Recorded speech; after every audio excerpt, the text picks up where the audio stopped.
Just you don't need to worry about it. Alrighty. We should be ready. Get this. Microphone ready? Testing. We're good. Yeah, we should be good. Nope, that's not what I want. Come on. That's the one we want. That should.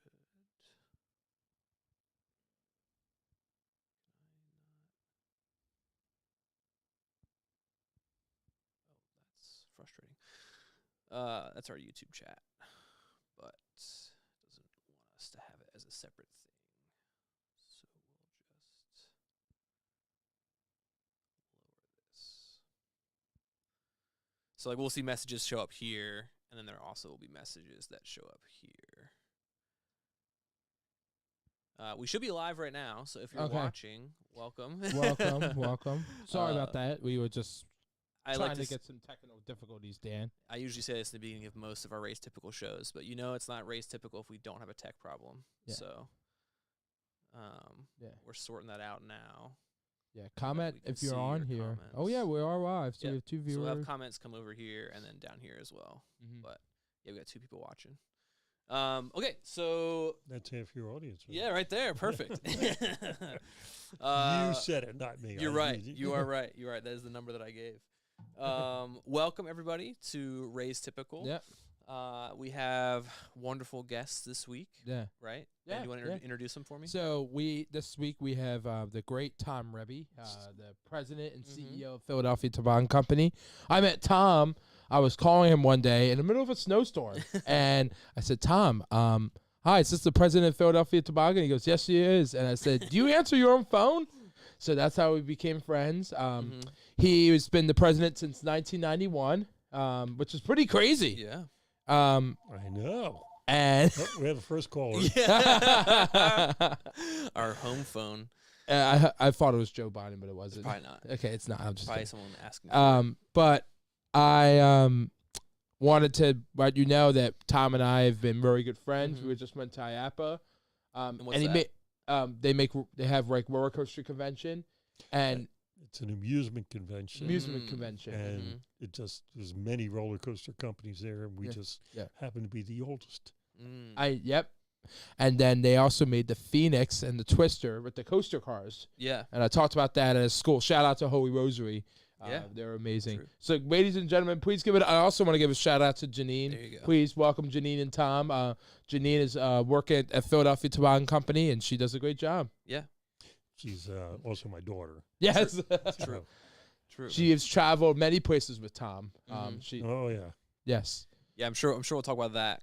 Because we have, in the company, Ben, that we do, it's brothers, right? We spend a lot of time together. Oh, yeah. So I'm sure I'll ask a question or two about lots Ladies of and gentlemen, time. please welcome Tom Rebbie and Janine. Yeah. Welcome to the show. Welcome. Thank you very much. It's like Elvis Presley. So we always tend to start the show with the same 2 questions. We find that works out well. And so you go first. I'll ask mine first. Sure. Go ahead. So my favorite question to ask people is, what's something that makes you angry? I think it's a great way. I think it's such a great way to get to know someone. It's what's something that like upsets you.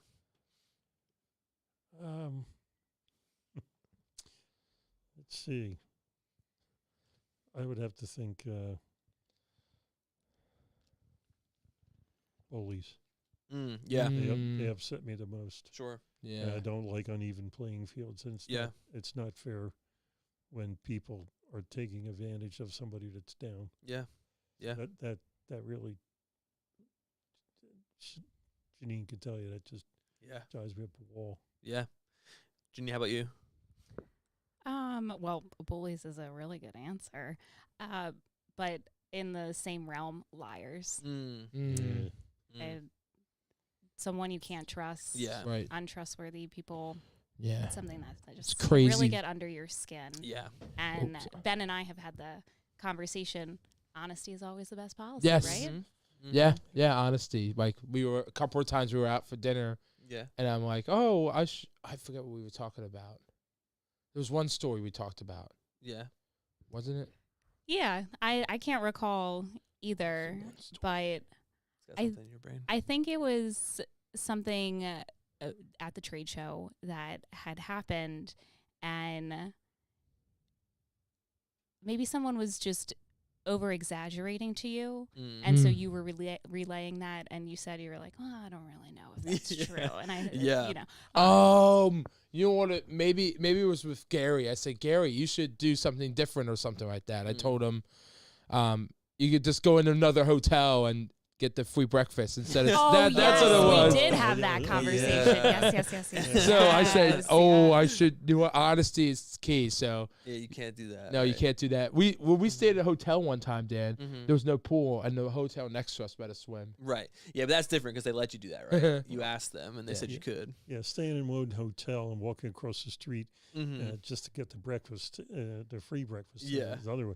That's not something you want to get caught doing. No, definitely And not. Speaking of food, speaking of breakfast food, that's true. Good segue.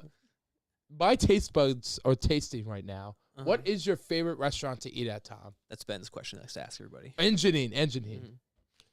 Oh, geez. I don't have any one single one. I think the one that we like to go to, it's up in Allentown.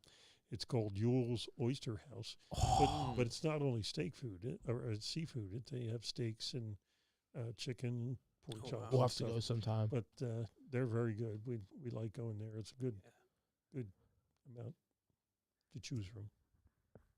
Yeah, I don't really have a particular. Oh, come on, you're a foodie. Well, that's the thing. My husband and I were big foodies. We like to try different restaurants, different genres. Yeah. But there are a couple spots down in Center City that are our go-tos. So I'll give a shout out to Budokan. Ooh, It's never heard of it. a really nice Asian fusion restaurant down in Old City. Okay. So Not delicious. a big fan. You don't like Asian food, Ben? No, I love American and Italian. I like egg rolls. It's a good shout out for me though, because me and Mom are big Asian food people, so we'll have to check it out. Highly recommend. Yeah. Always looking for good places And to go. you lived in Japan for 6 months. I did. So I did. Lived in that's Japan part for of a while. Asian food. Yeah, that's a whole different type of food, but it's great. Oh, yeah. My first experience going over there, I learned all the different types of sushi there is. I think in that week and a half period I was there, I lost 7 to 9 pounds. Yep. There you go. There you go. Yeah, I joke all the time. I was not a fish fan my whole life. I go to Japan and I ate more fish than I've eaten anywhere. And I don't know. I said it's better over there. I think it's because they catch it usually the same day you eat it. So probably something to do with it. There's a good point. We went to this one restaurant.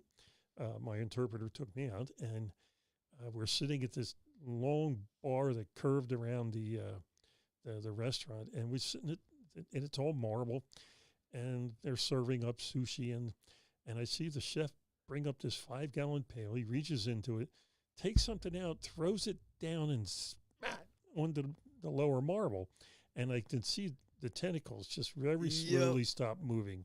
Then he takes another one out, smack, down it goes, and I'm watching this over the counter, and he puts the lid back on the bucket, sets it down, and he starts pushing, slicing, dicing, and whatever, and rolls it up and puts it and slides it out on the marble in front of me.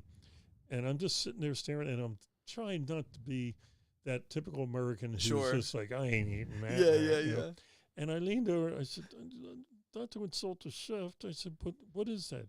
And my interpreter said, Rebbie-san, that is squid. And I said, okay, so it's squid. I said, why did he just smack it on the marble? He says, well, he had to kill it. We like our squid very fresh. And I said, well, tell you what, I'm on a squid-free diet this week, so you can have mine. Because I could just imagine, if it me, my luck, I would stick it in my mouth, and one of them tentacles would come out and grab my lip, and it'd be like alien all over it again. So. It's like SpongeBob or like It's like Mr. B. Remember Mr. B? The movie when he wanted to eat those shellfishes. Yeah. And then Mr. B's holiday, and he put them in the purse.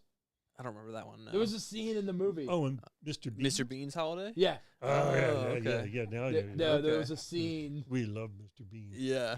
Okay. Okay. There was a scene in there where they had the shellfish, and he was eating all the. Oh, I do know what you're talking about. I know what you're talking about. Yeah. He orders this big tray, and it came with some seafood he didn't want to eat, and so he the waiter's watching him, and he goes like this. And he dumps it into his napkin. Yeah. And then from there he dumps it into the woman's purse next to him. Yep. That was my favorite scene. Yeah. Ben, Susan Hartman just asked. Oh, what's up, Susan? Okay, what is the biggest roller coaster you designed for? So someone watching right now named Susan just said, "What's the biggest roller coaster you've designed carts for?" Susan Hartman. Well, Susan, the Voyage at Holiday World in Santa Claus, Indiana. That's probably one of the biggest ones that we're rolling on. Yeah, that's cool. The Voyage has a fun story behind it of how it came to be. Will Cook, who was the president at Holiday World and owner CEO at the time, he really wanted to cater to the enthusiast community, so much like yourself, Ben, big roller coaster enthusiasts. And he just talked to folks in the park and at American Coaster Enthusiast events. What's your dream wooden coaster? What do you want to see? How high do you want it to go? How fast do you want it to go? How many turns, elements? And the designing of that coaster was intense, and it's one of the most intense wood coasters out there. Wow. It sits on the Golden Ticket top 10 regularly. Wow. It's a lot of people's favorites out there. I need to go. Yeah. Funny thing about that was even before the Voyage came about, I get invited to Marine Coaster Enthusiasts, their national convention or international convention. I get invited to East Coaster and No Coaster, so I get, and I like to go and chit chat and talk and tell stories and stuff. But I always like to open when I'm going to talk with a joke, and I've done it several times. And and it's my favorite joke, and I've tweaked it to fit this. And essentially, is I start off with, I had a dream last night. And I got up this morning, and I had to think back about the dream. And the dream was, I was walking down the beach, and I found a genie bottle laying on the beach. And so I picked it up, cleaned it off. And when I did, this big genie appeared out of the bottle and told me he'd give me a wish. And I said, well, okay, well, let me think. I'm going to think. Well, I'm a big skier. I love to go skiing. So I want my own road to go to, I said, I want my own road to go to Switzerland so I can ski around the Matterhorn whenever I feel like driving over to Europe. And he says, no. He says, you realize what it's going to take for the steel, the macadam, and all the bridging, everything. He goes, no, pick a different dream. Pick a different wish. I said, okay, well, let me think. Okay, how about you build a wooden roller coaster that every roller coaster enthusiast in the world will fall in love with immediately and would just name that the top one roller coaster in the world. And with that, the genie looked at me and said, so do you want a 2-lane or a 4-lane highway? I don't, what? That's so Because one would be easier to do than the other. Oh, that's a good idea. I love it. That's so good. That's so good. I have a question. You can tie it in with that since we're talking about coasters now. My dream is to build a Benergy World theme park. Someday. I mean, with Benergy 1 taking off, I think someday when we get lots of $1 million, theme park. I would love to have a theme park, and I would love to add a wooden coaster, and put it under the Philadelphia Toboggan Company. We'll definitely know who to call, right? If we get to that point. Yep. Yep. You know who to call. Oh yeah. So I'd love to. I'm gonna search for land and. Sometimes I feel like the genie, like I have to say no to some of the wishes, with Ben. So I think it's gonna happen, Dan. Because it's a little out of our core values, but we could maybe do it. Like welcome to be the one coaster. Yeah. I think about like Walt Disney, right? Like every making movies. amusement park should have a train. And he decided to make a theme park, right? So welcome to Be the One Coaster. It all started with one man's dream. That's Yeah. what the Disney slogan is. You're right, exactly. Ben's got a lot of those, right? And I do know a friend of mine, Tyler Coyne. I can call him up and say, hey, can you design this for our company? Would he do it? He would. I would talk to him into it. Well, that, Ben, we'll say is a good segue. And we talked about it a little bit when you first came in, but I wanted to ask, like, what it was like going from just working at because it was at the time, right? It was the Toboggan Company, and now it's Toboggan Coasters. Correct. So, like, what was it like to just, and you said it was just your life, but, you know, you kind of worked your way up to now where you are. I didn't plan any of this. Sure. And I've said it from the first day that I came to work at Philadelphia Toboggan, I'm just here till I find a better job. Mm. And it's now 45 years. Wow. I'm still looking for a better job. But, you know, I worked next door at a tile factory that made bathroom tile. I mean, clean tile, carry tile, box tile, push tile, you know, just everything.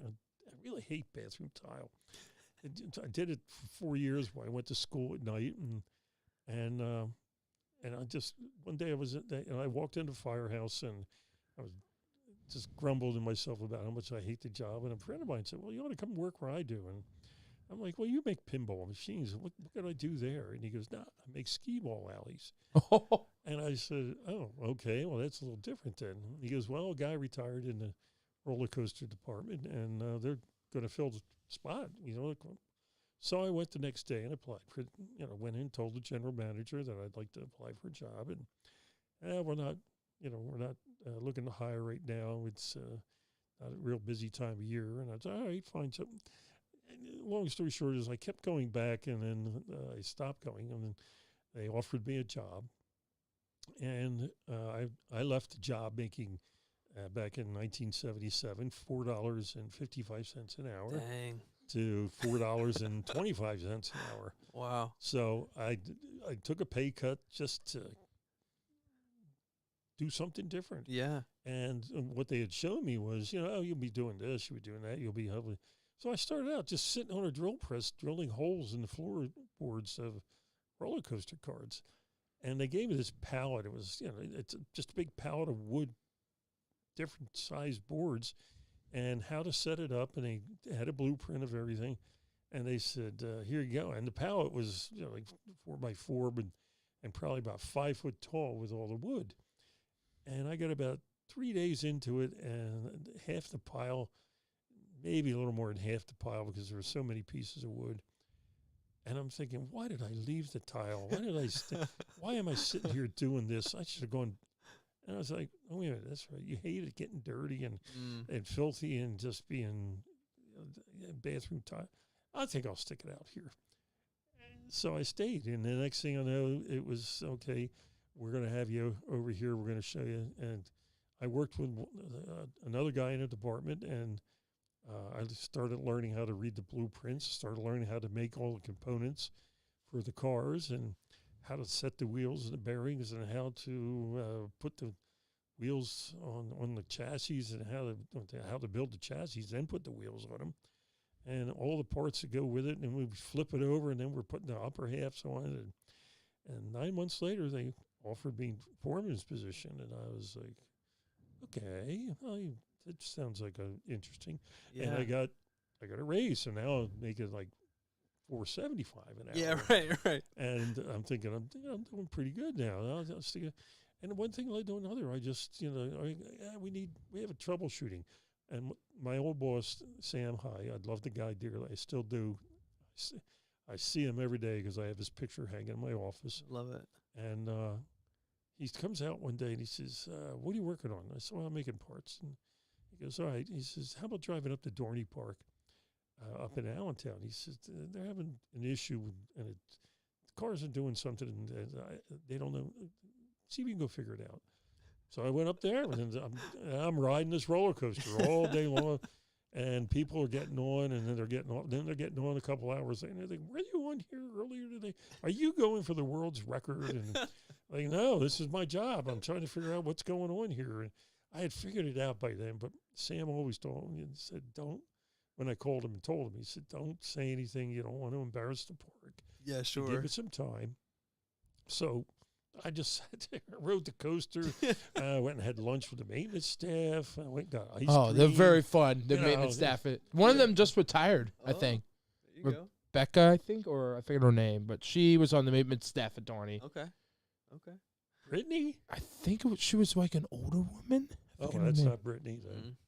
I forget her name. So one thing led to another, where I just, next thing I know, he's sending me out to troubleshoot jobs, Right. and whatever he gave me, I just took it on. And then I came in one day. I was out for 2 days with an inner ear thing, and I came in, and they're like, "Oh, did you hear what happened?" I'm like, "No, what?" And they said, "Sam sold skee ball, and Wow. you're the only employee with Philadelphia Toboggan now. But they have a job for you in skee ball." And I was like, wow, okay. So Sam came in, and he came back to where my desk was, and he said, so I guess you heard. And I said, yeah. He goes, well, he said, I really need somebody to stick it out with me with Toboggan. He says, I need the parts made as a courtesy to the parks that are out there. So yeah, sure, I'll stick with you. And skee ball was in the building for another 5-6 years, something like that. Then they built their own facility right over here in Chalfont, and or New Britain Township, I should say. Wow, I didn't know that. And so they moved out of the building, and by that time, that was like 84 that happened, and then, or 85. And anyways, in late, like 86, we started getting busy again. So we started hiring on people, and next thing you know, Sam said, well, shop foreman, when, we go to a trade show, shop foreman, he's let's just give you general manager title. And I was doing the purchasing, I was doing the hiring, the what health insurance to get. And I would present it to him. And I was just kept doing the job, whatever he threw at me. And it wasn't a matter of something, like, magical, like, oh, you know, the king of toboggan or something. Yeah, right. I just took it on, and just one day he comes in, and it was on a Tuesday, and because I was going to play racquetball, and Tuesdays usually when I caught up with all the POs, and they were all handwritten then. There was no computer. Wow. Oh gosh. So I Was it like DOS? Because I love Imagine. DOS. Yeah, I know. DOS is a very... No, all handwritten. Was the only Yeah. Oh my gosh, it was like a typewriter. Oh yeah. So he came in, and I was going to play racquetball, and he just put his Coke on my desk, and then put his feet up on the corner of my desk, which he'd never done before. And I thought, well, this is very strange. What's going on here? And he said, look, I'm tired. I'm doing this for 30 years, and I want to retire. And I'd like you to buy the company, or I'm just going to close it. And Wow. I still remember sitting there thinking, what did he just say? Yeah. What's he talking about? And I said, you're going to do what? And he goes, I want to retire. I want to play with my grandkids. I want to travel the country with my antique cars and my motorhome, and go to antique car events. And I want you to buy it. Otherwise, I'll just close it. Wow. And this is where that opportunity knocking thing my mom told me about all the time. So I was like, all right, I'm going to make it work. Yeah. And so the night before Thanksgiving, we are in Norristown, at the law firm, his law firm's office, with my attorney, and Wow. and signed off all the papers. And of course, by the time I got back to the shop in the office, and I'm thinking, I'm sure I'm going to be living out of a shopping cart by next week. And it just that kind of stuff just starts on you. But Yeah. I took it on. It wasn't anything that I planned. It was never my plan. I remember one guy in particular at Toboggan who he said something to me one time, and I said, well, I enjoy doing this and that. He goes, you're a lifer. I said, no, I'm looking for something else. I'm sure there's a better job out there. Yeah. And here I am 45 years later. So Right. That's the long and short of it. So Yeah. I have a question. Yes, Ben. So, if I don't want to be rude, but if you were to retire, who would take over your spot? Oh. I was thinking Janine. Yeah. I was Oh, like, thanks, Ben. Yeah. I'm sorry. It's a hard question, I'm sure. No. I didn't. I was just thinking about that. I'm like, Yeah. it was stuck in my brain, but I didn't know how to say it. Mm-hmm. No, that's a very good question, Ben. Yes. Janine, I'm not going to tell you how she came to work for the company. I mean, she did stuff for me like summer, instead of having a summer job at the swimming pool or something Sure. like that. She would come work for me, and that way she had color guard, and she was able to do that when she was in high school, and but she was doing things for me around the office. But when she getting ready to graduate college, the discussion came up of what are you going to do, and so I said, well, come work. I said, look, I got a lot of filing stuff that I have to catch up on. I'm really behind on, and you can be my little tech buddy to help figure out why I can't turn my phone on in the morning. And, just come in, and it's now going on 12 years. Wow. Full time. 12 years. Wow. And essentially, she's doing the same thing, or saying the same thing I did. So I'm only here until I find a better job. Yeah. So, Wow. I mean, I think you'd be a great next CEO? president. Next Yes. president? Yes. And then you'll have to hang my picture on your wall, right? Yeah, there you go, man. I need Tom Rebbie's in my room. You do. That's we have true. to get you his headshot. That's We true. talked so you about have that. my picture hanging on your wall. Yeah. That Yeah. sounds kind of creepy. Man. Yeah. No, it's fine. I have Joel Mamby's. I have Rob Decker's. I have Matt Allman, CEO. I have Chick-fil-A CEO on my wall. Roger Goodell. Mm-hmm. TGI Fridays on my wall. Uh-huh. Ben, somebody said that you should take over. I don't know if he's got the qualifications, but Do he's I have got the he's got qualifications, Tom? I'm passion, just but- kidding. Yeah. You got the enthusiasm. Uh-huh. Yep. He's definitely got that for sure. I think Dan should take over. Dan does great in finances. Well, I don't know about that. I'm a jack of all trades, master of none. That's kind of where I fall. I love practicing many different things. We used to joke when I was a kid. I would play a sport, and then Mom would say, "Are you ready to go play basketball again?" I said, "Mom, I already did that. I did that last year. I did that for every sport. I played it once, and then I was done." You But- just go like sports. Yeah. Now I'm not a huge fan. And the other thing, it's not just me. Yeah. I bought the company, but it's not just me. I mean, we have a good team. We have a real good team and good support from the staff. And One of them's actually on. She just Hi, said Brenda. hi. I miss Brenda. you. Brenda. She works at the Toboggan Company. Yeah. Yes, Brenda is very nice. Mm. Very nice. She has a son with autism. She's- Shout out to Corey. Love you, Corey. You're the man. There you go. Brenda also has the patience to teach dogs hand Mm. signs. Wow. And Yes, deaf dog sign language. Wow. Yes, it's Wow. amazing to think about. So Yeah. Yeah, definitely shout out to Brenda then. yes. But no, I think you're so right. It's a team thing, right? It's not one Yeah. person. Yeah, and everybody on the staff, in one shape or another, I've got a personal background with too, and it's not a matter of, like, oh yeah, your buddies this and that. No, they do a good job, and starting with Janine and our GM Phil, and I'm That was a great guy. and I'm not going to tell Phil in my history all the way back to when he was 13 years old. So, but yeah, it's just a matter of having a good support staff, and there have been the clunkers that have come to work there and think that they can get away with stuff, but Sure. no, we're too small of a company and to miss that. If you want to do that kind of stuff, go work for a big corporation where you can Right. just melt into the pot and disappear. But with us, Yeah. we can pretty much Yeah.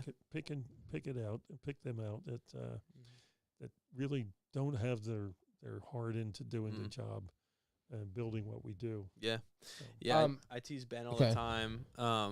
When all three brothers lived here at the same time, it was easy to say, the bathroom's not dirty because of me, right? It's someone else.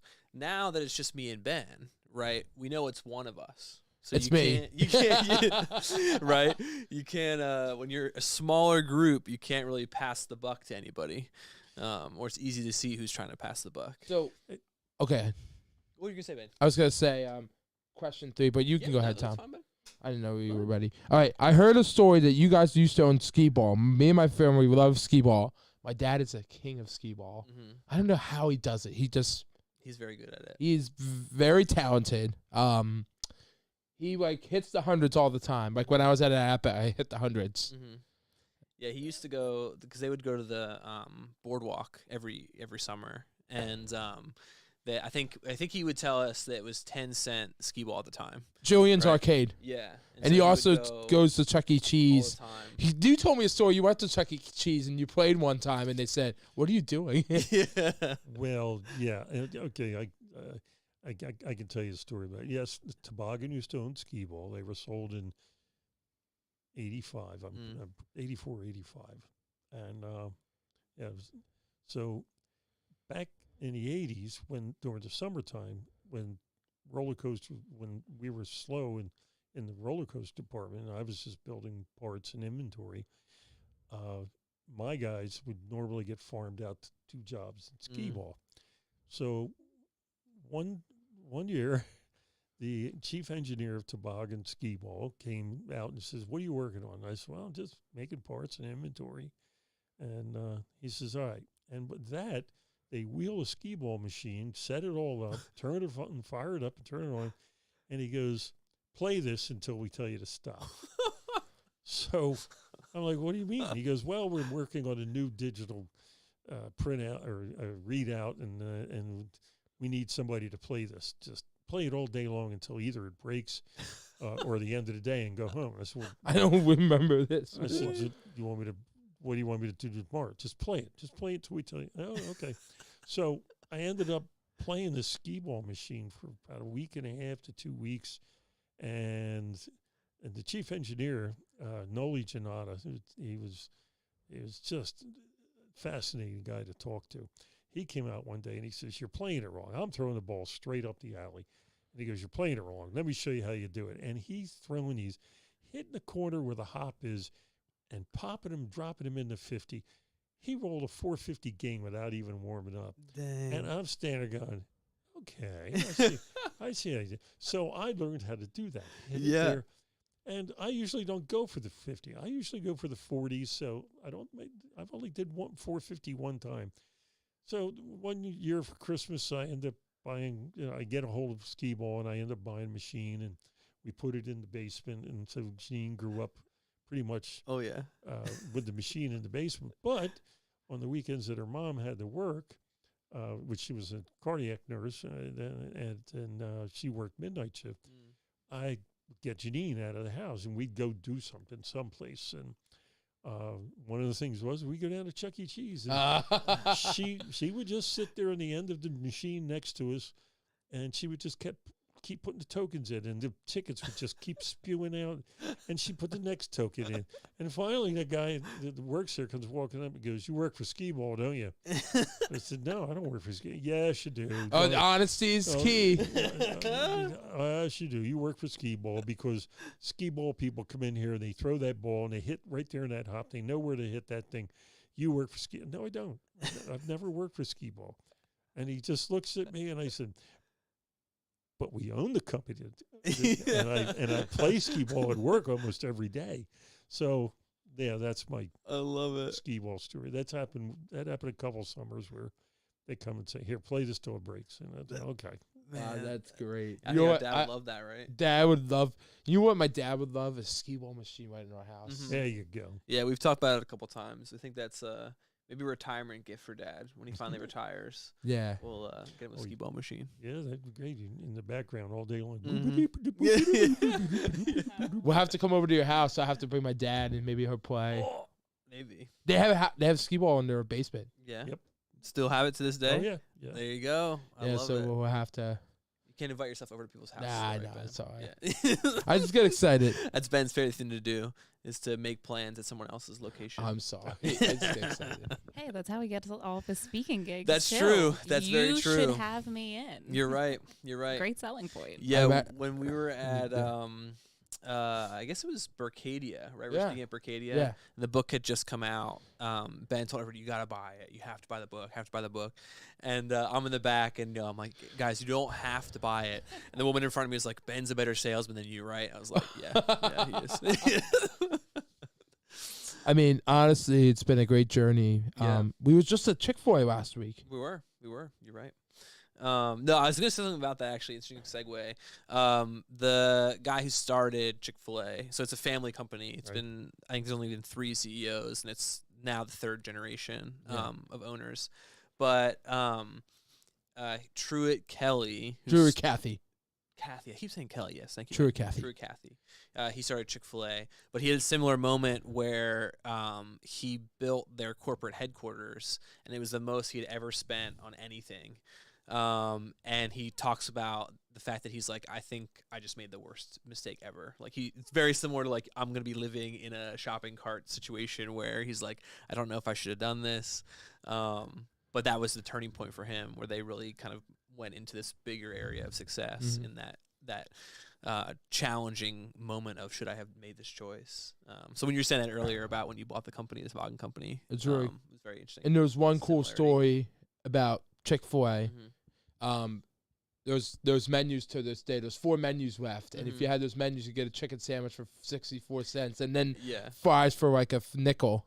Yeah, so his like original restaurant, Called the Dwarf House. yeah, they have like each menu was stamped, and so there's 4 that still exist. And if you show up to any Chick-fil-A with that menu, you can pay that menu price for the items. Wow. And so yeah, I think it was 64 cents for a chicken sandwich and like Yeah. a nickel for French fries. But total side note. Back more on topic to coasters. Ben was wondering, and he was asking me today, when does most maintenance happen on coasters? Is that like off season or Right just now. any time? Yeah. Yeah, right now from October to May Mm. is the parks are down, they're shut down, and they, they're tearing down all their rides.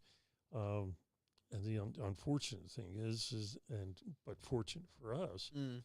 is that parks that are shut down, their maintenance staff, they're trying to hire people, but people just don't want to come out and apply for jobs. And the easiest thing was they contacted us and said, can you do our winter overhaul for us? And yeah, no problem. So this is the busiest time of the year for us. So come May, we start getting slower, and when we have a real good season, we get a lot of things done around the building. And one summer we painted all the walls. I like the walls, the police car stuff. That's pretty cool. Oh, that's a different story on the outside of the building. That's a strange story. But the interior, I mean, for 20 years we were looking at just white walls, and slowly they get grime over the time. Sure. So we just spent one summer just washing every single wall down. Wow. And when they weren't washing that wall, it was drying, and they were then painting on. Started every department got to pick their own colors and Wow, cool. paint their own. And then we had, if you go through our plant, we have designated aisleways for the forklift, and I even asked somebody in one of our safety meetings. I said, you know what, every department should have its own little saying. So I want you guys to come up with something to say about your department and what it is, and just like one sentence to whatever you want to put up there. And I said, and I turned to our wood shop guy. I said, Ed, what would you say about the wood shop? And he just, without even hesitating or blinking, he just sits there and he goes, "We're cut above." I love it. Yeah, so if you go around, there's all these, as we call them, Easter eggs hiding up on the wall. I love it. Little They're very sayings about- punny. That's so cool. Yes. Kind of like Pixar. Pixar has the Easter Do eggs. they? Like there's different movies in there. It's like, oh, there's a Finding Nemo toy in there. Oh, yeah. It's pretty cool. Pizza Planet truck. Mhm. Oh, yeah, it's pretty cool. Yeah. It's pretty cool. No, that's good though. That sense of camaraderie too around your. It was a department. great team building Yeah. activity. I like that. We laughed a lot in that Yeah. meeting, and we have a big whiteboard in the conference room. I and seen that. love it. Where you You go, have, oh yep. yeah, Yeah. where are we supposed to go Yep, next? So And we like Tom to, just went to town, and as people put stuff out there, so it was a lot Yeah. of fun. I like to tell people that I create chaos and she organizes it for us. And I came in one day, and it was at lunch, and I closed the lunch, the conference room door, and I said, "Do you know what this is?" And I pull out a plastic Easter egg, the type that comes apart, Mm. and you can put candies or Yeah, jelly yeah, beans in. Okay, so we've all had those growing up. And I said, "You know what this is?" And she goes, "It's a plastic Easter egg." I said, "I know," and I got 70 of them. And she goes, "What do you go?" I said, "I bought them at CVS this morning. Oh Got a couple- gosh. couple bags of them. Let's have some fun with the guys." And with that, the two of us started coming up with different prizes you could win. Mm. They're like a day off with pay. Yeah. That was one of the big ones. What are some of the other ones? Huh? A gift card to either Wawa for gas or food. Sure. A new screwdriver set. Yeah, just- Yeah. Just- Movie gift card.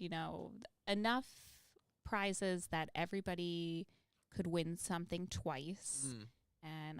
And yeah, we went around the shop I and love it. hid We Easter hid 'em. eggs in the Yes. we after waited- everybody went home. Yeah, well, after everybody went home, and it was the day before a safety meeting, and we were a month out away from Easter, and so the two of us were out like little kids, skipping around the shop, hiding these eggs in different.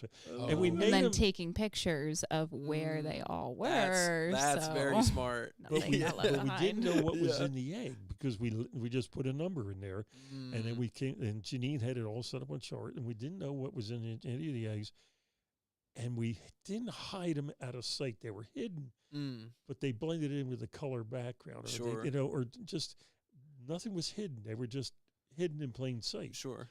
So the next day we have our safety meeting, and then we go through the regular stuff, and at the end of it, we're sitting there, and anybody got anything to bring up? Okay, this and that, and good idea. Let's do that. I said, now, does anybody know what this is? And I tossed one of those plastic eggs on the table, and everybody's looking at it, and they're looking around at each other and looking at me, and they're going, "It's a plastic Easter egg." And so we told them what we're doing and what we were going to do with it, and they're all like, "Oh, it's kind of silly, kind of, They're keeping it cool on the Yeah, outside, right, but on right. the Oh, inside. yeah." So Mhm. the moment, okay, safety meeting's over. Okay, you guys, thanks a lot. I'll see you around the shop. So the moment they're out the door, her and I are packing up our notebooks and stuff. I hear a knock on the door, and there's one of the guys. He goes, "Got one." It wasn't 5 minutes. And he said, "I got one." It's like, okay.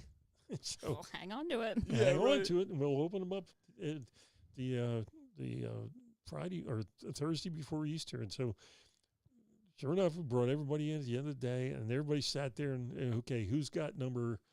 And they, I love it. and so it was fun, and we've done that ever since, except for Oh, that dang. COVID thing. Yeah. That really Oh, ruined yeah. the Easter egg hunt. So Yeah. There's a golden egg. That's the Ah, one yes, like the golden top eggs. prize. Okay. Yeah. Yes. And Okay.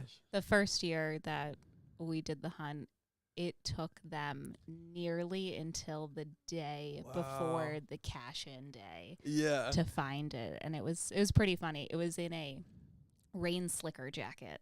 Wow. We have it for the guys. It was in the hood, Oh, okay. so it wasn't okay. hidden, but it blended just perfectly. with Yeah, the slicker. right. That's good. And then and the thing is like I'd be walking around every week handing out paychecks. How you doing? How's your mom? How's your aunt? How's it?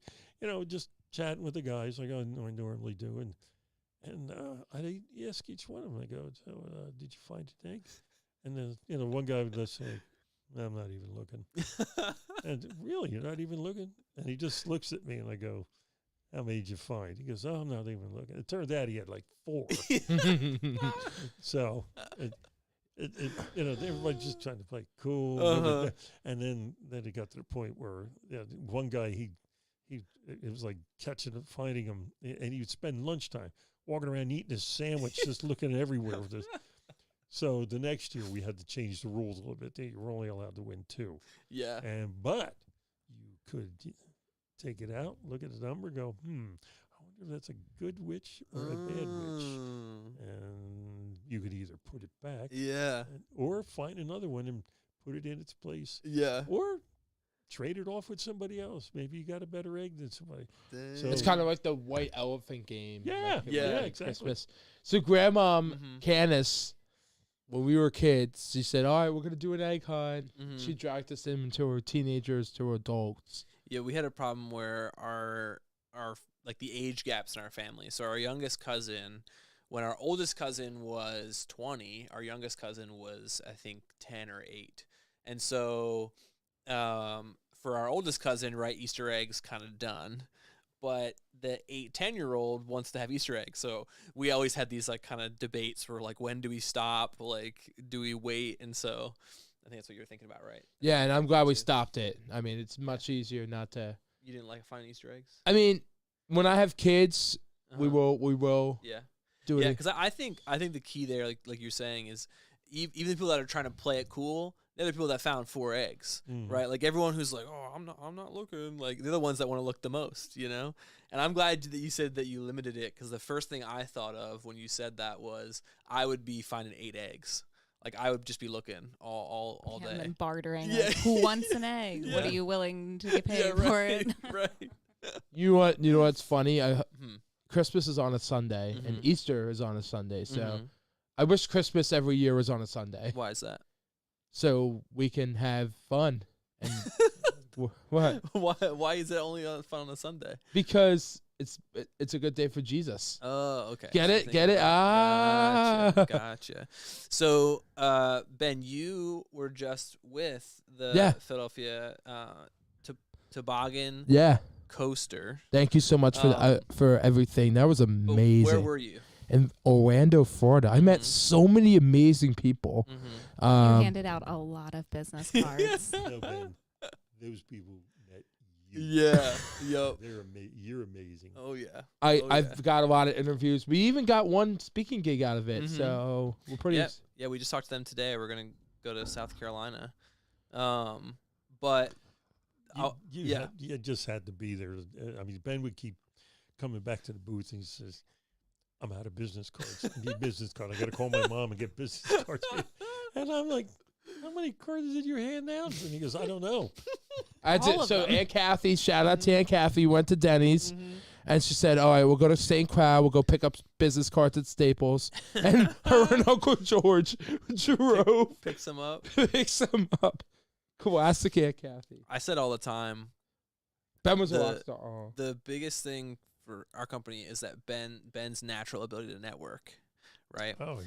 And so I'm sure it's the same thing for you. You know, you joke about finding a better job, but like clearly you're well suited to what you're doing, and you wouldn't keep doing it if you hated it, right? I assume. You're right there. You right? don't have to assume that. Yeah. Well, the amazing thing with when Ben and your mom came to our office, and we were, because I had sold Ben on Channel 29 and morning show, and I was like, it's Ben. I know Ben. You know, it's on. I'm actually going to be on B101 on Thursday. And what's January 13th? Oh, what's January 13th, Ben? Can I say it, Dan? You could say that. Am I allowed to make? You can say what you're allowed to say, but you can't say anything other than that. Okay. So I do have a big announcement, but I cannot tell you what happens. But I am in the audience of The Price is Right. I did my solo trip to California, but I can't tell you what happens until January 13th. So find out January 13th, Facebook. Yeah. Dun, dun, dun. You just have to tune in. Set your Wait. DVR. Wait.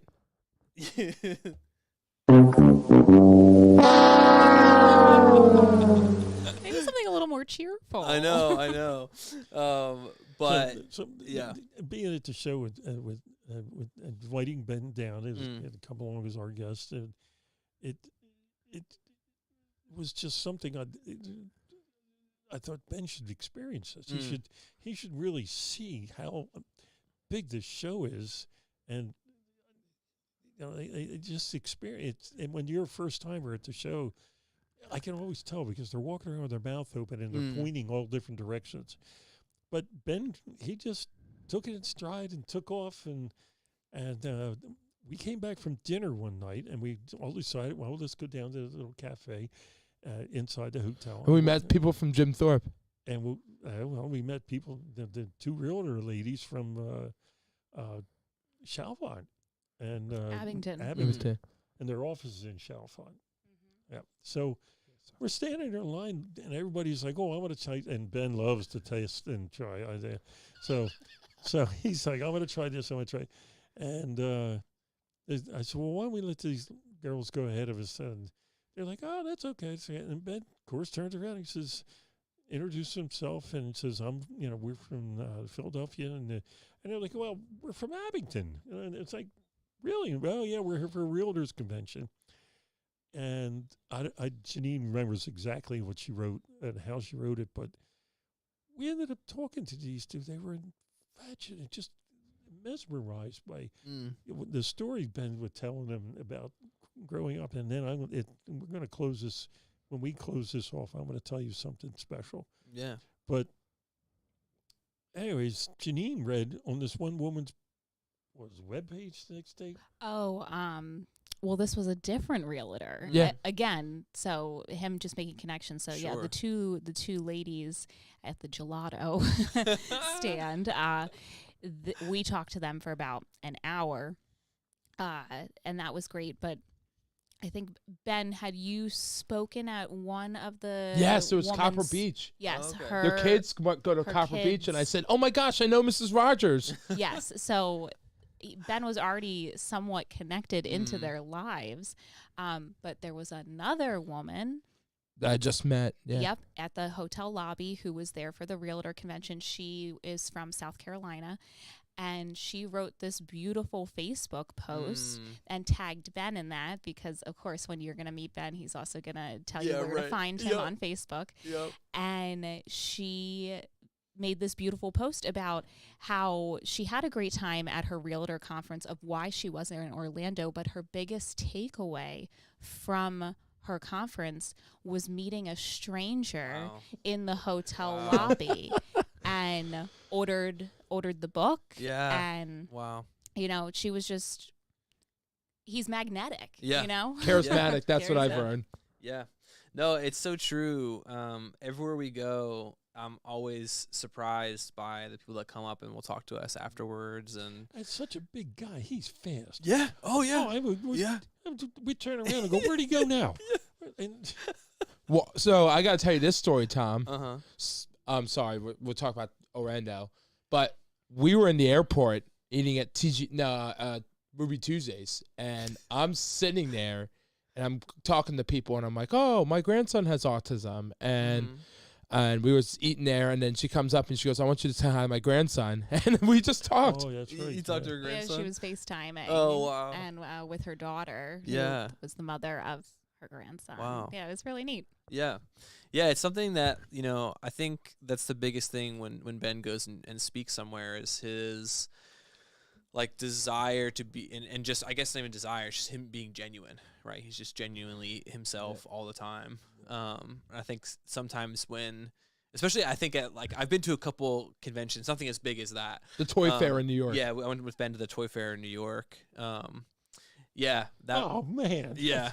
That was crazy. Before COVID. It was the year before COVID, and there was a guy that his name was Anthony. He made a game. He made a game, but he didn't like big social events, and so he said, "Ben, can you go for me?" And so Ben was at their table, and that was crazy. It was three stories and madness, but. Love to see that. Oh yeah, it was crazy. It was so funny because I think about it now, and I'm like, with COVID, it was weird to think about how all of that happened, and and then COVID was right after it. But I feel like some people, right, who go to conventions maybe kind of put on the like convention hat and are like able to be this like really energetic, bubbly person. The representative. Yeah, right, exactly. But Ben's that all the time. Like that's just Ben. Like there's no hat. It's just who he is. And I think people can kind of see that. They can really see that funny story. I'm at the show floor, Mm-hmm. and I met this guy. I was doing like one of those video game things, Mm-hmm. and he does like autism. I called him today, and he goes, "Oh, I didn't have your number saved, but we were chatting." Yeah. He said, "I really loved your energy, and I really loved what you're doing." His name's Andrew. I still have his business. I have these business cards on top of my my. He's got a big stack over Yeah. there in the conference. So we chatted, and he's like, "Yeah, I mean, I'd love to bring you in to speak in Orlando for your coaster." Yeah, I think. But the reason that I brought it up was I wanted to thank you guys for bringing Ben to the conference. It was our pleasure. Yeah, of course. Because we like when me, mom, and dad like heard that you wanted to bring Ben, we're like, what? Like thinking about it, like this is crazy. Like no way. And then obviously we knew there was gonna be story after story from Ben coming back and what it was gonna be like. But to have the chance to do that, I think Ben is kind of in this like cloud 9 state where he like is used to these big events. But us as his family, we're always so thankful for the opportunities that Ben has to do things like this. Then that's how I get speaking gigs. Yeah, but also just it was a super fun event that you got to participate in. Out of the kindness of their heart, which Absolutely. I think is amazing. Yeah. So thank you for letting him do that. And then I have a Christmas card for you guys. I wrote you a really long note. What's crazy is we're in the last 4 minutes, which is wild to think it's been an hour. Yeah, that's crazy. But what I like to do for the last couple of minutes is just leave the floor open to you guys. So I know you said you have something interesting to say, so I'll leave it for you. Coming back on the flight, before we got on the plane, and before we did, we're standing in line, and this lady gets on the plane or gets her ticket. Mm-hmm. She's got 2 backpacks on her, and 2 children toddle on the plane with her, and then an elderly gentleman, and he's helping this young boy get on, go through the ticket and walk down the jetway. And then another gentleman gets on, and he's got a teenager in tow, and they get on. Well, so then we get on, and as it turns out, when we got on the plane, the 2 children were in the right, or walking down the aisle with my back to the front of the plane. They were first 2 seats on the left, and then it was the mother and her mother-in-law, I believe it was. But on the left, or the left side of the plane, my right, walking away from the cockpit, there was this elderly gentleman and this child, this young boy, and then there was Ben was behind them, and then there was somebody behind Ben, and then we were behind the mother and the mother-in-law. No, we were in front of Mom and Grandma. Right, you're right. So we were sitting here, and Mom's making sure everybody's got their bag of goodies and their water bottles, and she's talking to the kids. And I said, look, why don't you just switch seats with us? And you can sit here, and we'll just change seats. And she was like, really? I said, yeah, that way you can be right with your kids in front of you. So we switched seats real quick when we had to break in the highway. And with that, she's talking to this young boy, and what turned out to be her father-in-law. And Ben said, excuse me, that's your son? And she goes, yes. And he goes, and he points to his badge that he wears, and he says, I'm autistic, and I recognize him. He is too. It was amazing. It was an amazing flight all the way back, because we ended up switching seats with her husband and her teenage daughter. They moved up so all of them could sit together. Wow. Which was great. I've done that before with plenty of other times. But sorry, I'm just in tears. Here's my friend on Facebook. It was absolutely amazing to sit there and listen to Ben. And I have little earbuds in, and I'm watching a show, and then I'd take one out, and I would sit there and I'd just watching Ben and this mother talk, and the things he told her, and she was making notes, and they were exchanging. He said, this is my last book. I had it all week with me. I want you to have it. And of course I yelled, why don't you autograph it, Ben? Yeah. And which he did. But it was just amazing to see the connection they made. And I texted Mom. Mom was like, oh, my gosh. And it was just amazing. I'm sorry. Probably the most I have tears on Ray's typical. Oh. It will be one of the top memorable flights that I've ever taken. Oh my gosh. Wow. It was just so sweet because Ben, remind me, her name's Ashley. Yes. So Ashley was, you could see, she was just overwhelmed. She had 4 children, Right. her in-laws, her husband, and then her son who Or has Dylan. I think it was Dill. I think Braden. Braden. Thank you. Her son Braden. with autism. Braden has autism. And Braden, you could just see how overwhelmed she was in this flight, trying, like Tom was saying, she trying to make everybody stop crying. comfortable. Yeah. I couldn't stop crying either. And but the two of them, that connection that they made, and then, you know, when Tom and I offered to switch seats the first time and then the second time so their family could be together, she just lost it because, again, I'm sure as your parents know, sometimes you just get to that point and that breaking point, and the smallest gesture of, it's a plane. We're all going to the same place. Right. We're going to get there together. Right. You might get there ahead of us in the front row. By 5 feet. Yeah. You guys should sit together. And so she It was just a God thing. was so amazing. thankful. And then the fact that, you know, that landed her with Ben, because when we did say switching, we said, listen, you can have these seats, but you have to be prepared. Ben's going to talk your ear off the whole flight. And I did not put my headphones in once. Nope. And 2 they had hours. a great conversation. And I told your mom, Wow. a lunch date has got to be in your future with all of Right. you, but it was so sweet because they are local. They're They in were in Warrington. Warminster. Oh, wow. Yeah, Warrington or Warminster. They're like right down the street. That's amazing. So it was pretty amazing. I actually reached out to American about that story. Yeah. That's American Airlines. I'm writing an email. But no, that's amazing. And I actually hadn't heard that story. And that happens all the time where Ben, you know, there's times we forget stories or I mean, he doesn't know what he's told me and hasn't told me. But that's amazing. I love that so much. Yeah, it was really special. And it was just to cap the week off of watching Ben and spending time with him. It was amazing. And it was really neat to see. Yeah. Yeah. It's crazy. It's 7:02 or 8:02 8:02 and the hour is gone. Real quick, thank you everybody for watching. Thank you guys. We It was really the appreciate best you show we being ever here. had all year. Our next show is the 24th. And we have a big announcement. Yeah. Dr. Temple Grandin's going to be on our show. Yeah. I actually... Wow. Really? Yeah. So I actually... so funny story. I'm at the hotel last night. We spent the night because we were speaking at a school, and I'm like, I need a guest for January. So I whipped out my phone. I said, I'm going to call Temple Grandin. I have her cell number. So I met her on Movie Chat. I called her, and she said, hello? And I said, is this Temple Grandin? And she goes, yes, it is. I said, Temple, this is Ben Hartranft. We met you on Movie Chat. He goes, oh, yeah, I remember you.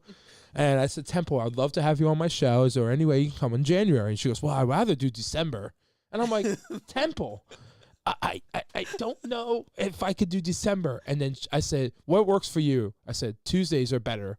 And she goes, can we do the 24th? I'm like, okay, let's do the 24th. So she's really coming on the show. She's going to be here live. Not live in the studio. We're going to do a Zoom. Yeah. We're going to do a live Zoom. So tell your friends, tell your family members, and I'll make sure we spread the whole world out. Yeah, so I was very shocked about that, but very exciting. That's very cool. That's very cool. I can't wait to tune in. She's an Yes. amazing woman. Yes, she is. But yeah, so thank you everybody for watching. Merry Christmas Tune in and on the 24th. Happy New Year. And we will see you in the new year. And don't forget about Price is Right, January 13th. Yeah, that's true. Ben will be able to talk about it next episode, so maybe at the end we'll talk about it next episode. Yeah.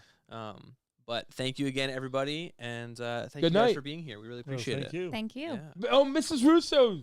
Oh yeah. Hey. Oh, oops. It's okay, man. That's my client's mom. What's up?